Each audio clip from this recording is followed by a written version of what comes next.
Hello children, welcome to us education. आज हम करेंगे आरबीएससी की दूसरी क्लास की हिंदी की किताब का 5वां चैप्टर स्नान। आइए देखते हैं कि इस चैप्टर में क्या बताया गया है। प्रातः काल का समय था, सूर्य अभी निकलने को था। जीजी स्नान करके हंसती हंसती निकली। उसके छोटे भाई मनु ने उसे देखते ही कहा, जीजी तुम कितनी अच्छी लग रही हो। तो प्रातः काल का समय था, सुबह का समय था, सूर्य अभी निकलने को था, निकला नहीं था। तो जो दीदी होती हैं वो स्नान करके हंसते हंसते निकलती हैं फ्रेश होकर। तो उसका जो छोटा भाई होता है मनु, उसको देखकर कहता है कि जीजी तुम कितनी अच्छी लग रही हो। तो जो जीजी हैं, दीदी है, वो कहती है लगूंगी ही भैया, रोज़ स्नान करती हूँ। मनु, जीजी स्नान तो मैं भी रोज़ करता हूँ, 2-3 बाल्टी पानी अपने ऊपर डाल लेता हूँ। तो जो दीदी होती है वो कहती है हाँ सुंदर तो लगूंगी, अच्छी तो लगूंगी, क्योंकि मैं रोज़ नहाती हूँ। तो जो मनु है वो कहता है, जो छोटा भाई है उसका, वो कहता है कि जीजी मैं भी रोज़ नहाता हूँ, मैं भी रोज़ स्नान करता हूँ, 2-3 बाल्टी जो पानी की होती हैं वो अपने ऊपर डाल लेता हूँ। तो जो दीदी हैं वो कहती हैं केवल अपने ऊपर पानी डाल लेना ही तो नहाना नहीं है। तो वो कहती है तुम अपने ऊपर 2-3 बाल्टी पानी डाल लेते हो, केवल पानी डालने से तो कुछ नहीं होता, 2-3 तुमने बाल्टी पानी डाल लिया अपने ऊपर। तो जो मनु है वो कहता है तो जीजी फिर कैसे नहाना चाहिए। तो जो मनु है वो अपनी बहन से पूछता है कि फिर कैसे नहाना चाहिए। जो दीदी हैं वो बताती है नहाने के लिए सबसे ज़रूरी बात तो ये है कि स्वच्छ जल हो। जल स्वच्छ नहीं होगा तो चमड़ी की कई बीमारियां हो जाएंगी, जैसे फोड़े, फुंसी, दाद, खुजली आदि। तो जो दीदी हैं वो क्या बताती हैं कि नहाने के लिए सबसे पहले ये आवश्यक है कि हम जिस पानी से नहा रहे हों वो साफ़ होना चाहिए, स्वच्छ होना चाहिए। नहीं तो कई सारी क्या होगा, स्किन डिजीज़ हो जाएंगी, चमड़ी की कई बीमारियां हो जाएंगी, जैसे फोड़े हैं, फुंसी हैं, ये सब निकल आएंगे, दाद, खुजली वगैरह हो जाएगी। तो मनु है वो कहता है तो क्या पोखर, नदी, तालाब, बावड़ी, हैंडपंप और कुएं के पानी से स्नान नहीं करना चाहिए। तो जो मनु है, छोटा भाई है, वो पूछता है तो क्या पोखर मतलब छोटा तालाब जो होता है, नदी है, तालाब हैं, बावड़ी हैं, इन सब से हमें स्नान नहीं करना चाहिए।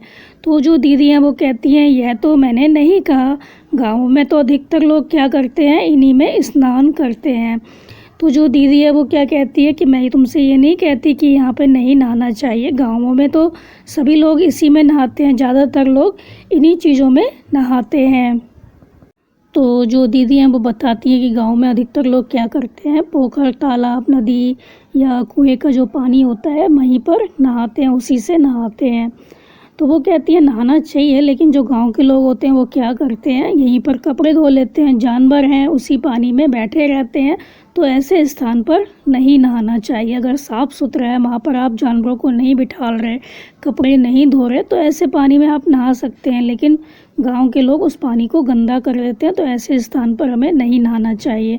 तो जो मनु है वो पूछता है जीजी ये तो बताओ क्या रोज़ साबुन लगा कर नहाना ज़रूरी है। पूछता है कि हमें रोज़ साबुन लगाना चाहिए कि नहीं लगाना चाहिए। तो जो दीदी हैं वो बताती है नहीं ऐसा नहीं है, अधिक साबुन लगाने से क्या होता है, हमारी चमड़ी जो है वो रूखी हो जाती है।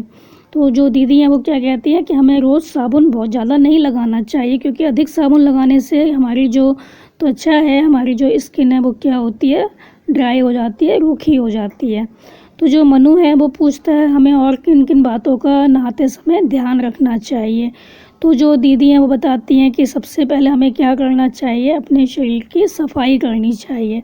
तो नहाते समय हमें खूब मल मल कर नहाना चाहिए, अच्छे से नहाना चाहिए। तो ऐसा नहीं है कि 2-3 बाल्टी पानी डाल लिया और नहाना हो गया। इसके बाद हमें क्या करना चाहिए, मल मल कर नहाने के बाद कोई मोटा तौलिया हो उसको लेना चाहिए, टॉवल हो कोई मोटा सा, उससे हमें रगड़ कर साफ़ करना चाहिए। तो जीजी कहती है इससे क्या होता है, मैल साफ़ हो जाता है, हमारी चमड़ी के जो छिद्र होते हैं, छेद होते हैं, वो खुल जाते हैं। तो जो मनु है वो कहता है तब तो खेलने और व्यायाम करने के बाद अवश्य हमें क्या करना चाहिए, स्नान करना चाहिए। जब हम खेल कर आते हैं या एक्सरसाइज करते हैं तो हमें अवश्य नहाना चाहिए। तो जो दीदी हैं वो कहती हैं हाँ मनु उसके बाद तो करना ही चाहिए, लेकिन एकदम नहीं करना चाहिए, पसीना सूखने पर ही नहाना अच्छा होता है।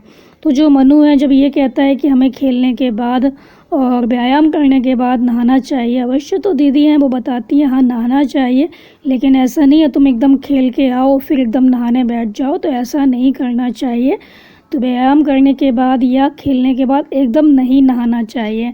जब हमारा पसीना सूख जाता है तभी क्या होता है, नहाना अच्छा होता है। तो जो मनु है वो अपनी बहन से पूछता है कि जीजी कभी कभी क्या होता है हमें नदी तालाब बावड़ी पर नहाना पड़ता है, तब किन किन बातों का ध्यान रखना चाहिए।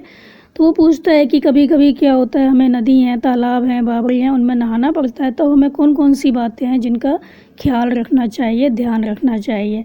तो जो जीजी है दीदी है बताती है, तो हमें ये ध्यान रखना चाहिए कि पानी जो है बहुत अधिक गहरा ना हो और जो स्नान कर रहा हो इस पानी में उसको तैरना भी आता हो। तो जो मनु था उठने ही वाला था कि जीजी ने उससे कहा एक बात और सुनते जाओ मनु, यह याद रखना कि इस स्नान से शरीर ही स्वच्छ नहीं आता, इससे क्या होता है मन भी प्रसन्न रहता है। तो जो दीदी हैं वो क्या बताती हैं कि स्नान करने से ऐसा नहीं है कि हमारा शरीर है वो साफ़ हो जाए, स्नान करने से हमारा जो मन है वो भी प्रसन्न होता है और हम कभी दुखी नहीं होते, अतः स्वच्छ शरीर और प्रसन्न मन। तो उनका कहना था कि जब हम नहा लेते हैं तो हमारा शरीर तो साफ़ हो ही जाता है, हमारा मन भी बहुत अधिक प्रसन्न हो जाता है, हम कभी दुखी नहीं होते, क्योंकि स्वच्छ शरीर में ही क्या होता है, प्रसन्न मन होता है। हमारा स्वच्छ है शरीर, हम साफ़ सुथरे हैं तो हमारा मन भी क्या होगा, प्रसन्न होगा। तो यहाँ पर हमारा जो चैप्टर है वो ख़त्म हो गया और इस चैप्टर के माध्यम से यही बताया गया है कि हमें कैसे स्नान करना चाहिए, कैसे नहाना चाहिए। तो स्नान ऐसा नहीं है कि हम 2-3 बाल्टी डाल लें तो उससे स्नान हो जाता है। तो नहाते समय हमें अपने आप को क्या करना चाहिए, अपने शरीर को खूब मल कर साफ़ करना चाहिए और कोई मोटा तौलिया हो उससे हमें रगड़ रगड़ कर पोंछना चाहिए। और तालाब है पोखर हैं या नदी वगैरह है उसमें नहाते समय क्या करना चाहिए, ये देखना चाहिए कि वो अधिक गहरा ना हो, उसका पानी बहुत गहरा ना हो। अगर हम नहा रहे हैं उसमें तो हमें तैरना भी आना चाहिए। तो जो दीदी हैं वो यही बताती हैं कि नहाने से क्या होता है, हमारा शरीर जो है वो तो साफ़ होता ही है लेकिन हमारा मन भी प्रसन्न रहता है। नहाने से हम कभी दुखी नहीं होते, हमारा मन खुश हो जाता है नहाने के बाद। तो हमें क्या करना चाहिए, रोज़ नहाना चाहिए। नहाने से हमें बहुत खुशी मिलती है, प्रसन्नता मिलती है, हमारा मन खुश हो जाता है, हम दुखी नहीं होते। तो बच्चों आप इस चैप्टर को अच्छे से समझकर याद कर लीजिए और हमारे चैनल असहाय एजुकेशन को लाइक कीजिए, सब्सक्राइब कीजिए और शेयर करना बिल्कुल मत भूलिए। Thank you.